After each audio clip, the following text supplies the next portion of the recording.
Hello दोस्तों, आप सभी का स्वागत है आपके अपने यूट्यूब चैनल मैथ्स मनोरंजन अंकुश पर। दोस्तों, हमारा टॉपिक चला है ज्योमेट्री।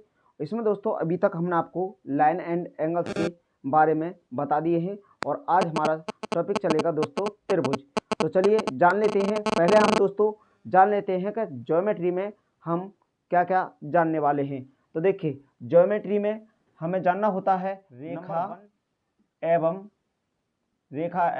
कोण। नंबर 1 दोस्तों हो गया रेखा एवं कोण।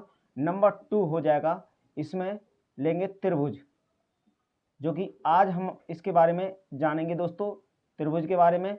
और तीसरा हो जाएगा हमारा वृत्त। और चौथा होगा चतुर्भुज। और पांचवा हो जाएगा दोस्तों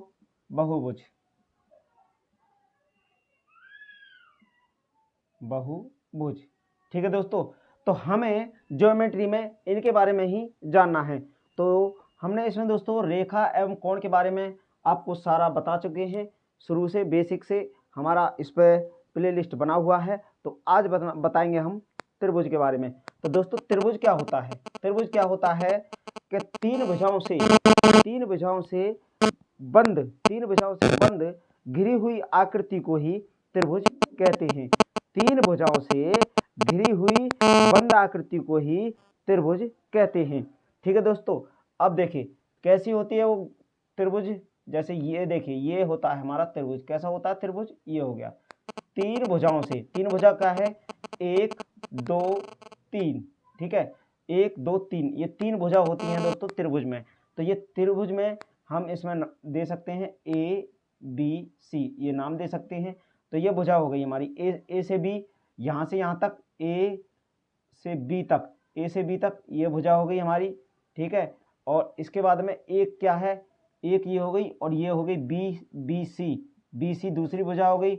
और सी ए या ए सी दोस्तों, इसको ये हमारी क्या हो गई, ये तीनों भुजा हो गई।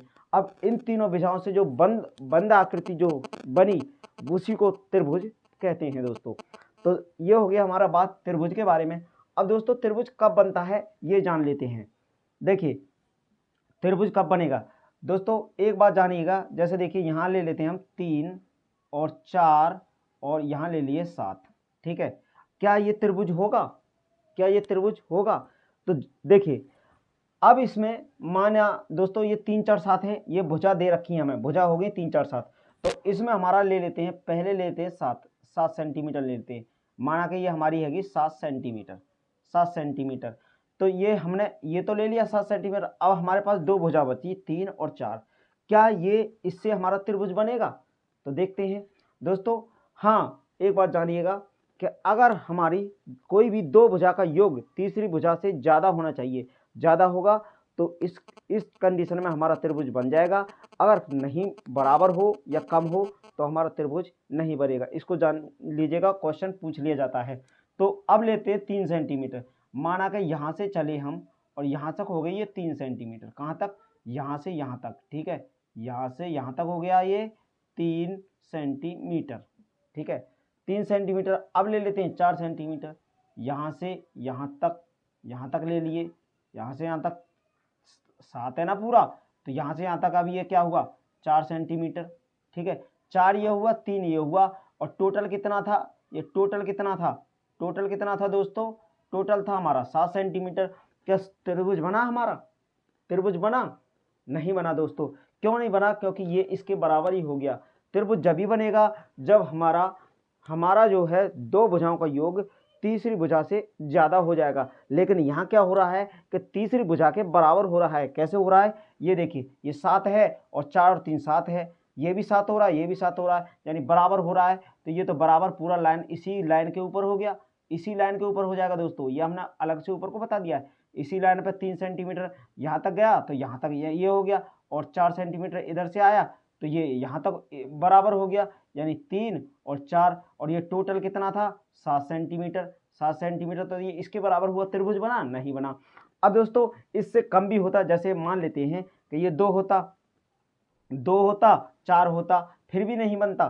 क्यों? देखिए ये 7 है। ठीक है, ये तो बराबर हो गया। अब 7 है तो ये 7 सेंटीमीटर है ना, 7 सेंटीमीटर है। अब ये तो और कम कर दिया हम, तो यहाँ से माना कि यहाँ तक 2 हो गया, यहाँ से यहाँ तक 2 सेंटीमीटर हो गया, 2 सेंटीमीटर, और यहाँ से यहाँ तक ले लेते हैं, यहाँ तक ही बैठेगा, कितना 4 सेंटीमीटर, 4 है ना, 4 सेंटीमीटर। तो ये बीच में बच गया 1 सेंटीमीटर, 1 सेंटीमीटर। क्या ये त्रिभुज बना? क्योंकि दोस्तों ये बीच में है हमारा 1 सेंटीमीटर, फिर भी कम रह गई, तो ये तो इसी के ऊपर आ गया लाइन के, 4 इधर हुआ, 2 इधर हुआ, 4 2 6 होता है, लेकिन हमारी तीसरी भुजा जो है 7 सेंटीमीटर है, तो उससे कम हो रहा है। तो इसको दोस्तों आपको याद रखना है। तो इसमें हमें 4 ऑप्शन दिए होंगे, तो आपको ध्यान रखना है कि किसी भी जिसमें त्रिभुज की दो जो भुजा होंगी उनका योग तीसरी भुजा से सदैव ज़्यादा होना चाहिए। अब देखिए कैसे होना चाहिए। अब हम ले लेते हैं 3 4 7, जैसे 3 और 4 और 3 4 5 ले लिए, चलो 3 4 5 ले लिए। अब क्या त्रिभुज बनेगा, देखते हैं बनेगा या नहीं बनेगा। दोस्तों ये ले लिए हम 5, ठीक है, यहाँ ले लिए 5, ये 5 क्या हो गया सेंटीमीटर, 5 सेंटीमीटर हो गया। अब ये 5 सेंटीमीटर हो गया। अब देखिए यहाँ से 5 सेंटीमीटर है, और ये 3 है और ये 4 है, तो 3 माना ऐसे रहेगा, क्यों रहेगा, ये उठा 3 यह रहेगा क्योंकि हमें कोने से कोना मिलाना है ना। तो ये ये इसको 4 कर लीजिए, ठीक है, ये 4 माना, ये 4 सेंटीमीटर हो गया, 4, तो 3 यहाँ से यहाँ तक आ गया, क्योंकि दोस्तों कोने से कोना मिलाना। आप सोच रहे हो ऐसे लिटा दिया था उसको इसलिए लिटा दिया था क्योंकि दोस्तों वो बराबर हो रहा था, लेकिन ये कोने से कोना जब मिलाओगे तो ये अब हमारा त्रिभुज बन गया। ये क्या बन गया, त्रिभुज। दोस्तों त्रिभुज हमारा बनके तैयार हो गया, ये त्रिभुज होता है, ठीक है, ये त्रिभुज हो गया। अब हमने आपको बता दिया कि त्रिभुज किस किस कंडीशन में बनेगा और किस किस कंडीशन में नहीं बनेगा। किस कंडीशन में बनेगा दोस्तों त्रिभुज, जब हमारे दो भुजाओं का योग तीसरी भुजा से ज़्यादा होगा तो हमारा त्रिभुज बन जाएगा। अगर उससे कम या बराबर होगा तो त्रिभुज हमारा कभी नहीं बनेगा, ठीक है दोस्तों, इसको याद रखिएगा, एग्जाम में ऐसे क्वेश्चन पूछे जाते हैं। अब बात आती है दोस्तों कि त्रिभुज के, ये त्रिभुज है, ठीक है, त्रिभुज है, तो ये ए है, ये बी है और ये सी है, ठीक है, ये त्रिभुज है, हमारा त्रिभुज है। अब त्रिभुज के तीनों कोणों का योग कितना होता है, तीनों कोण 1 2 3 ये कोण होते हैं दोस्तों त्रिभुज में, ठीक है। तो त्रिभुज के तीनों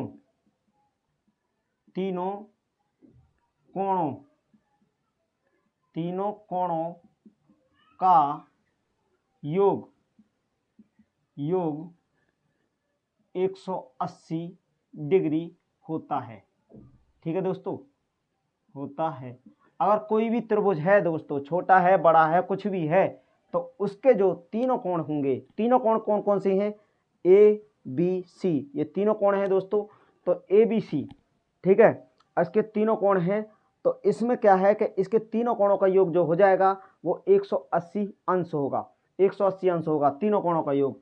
अब दोस्तों इसमें हमने आपको क्या क्या बता दिए, त्रिभुज बता दिया कि त्रिभुज क्या होता है और त्रिभुज को किस किस कंडीशन में बनाया जाएगा, और त्रिभुज का तीनों कोणों का योग क्या होता है। आज हमने आपको अगली क्लास में हम आपको बताने वाले हैं कि त्रिभुज के प्रकार, ठीक है, कोण के आधार पर और भुजा के आधार पर कितने त्रिभुज बनते हैं हमारे। तो दोस्तों आज की क्लास को यहीं तक रखते हैं। Thank you, best of luck.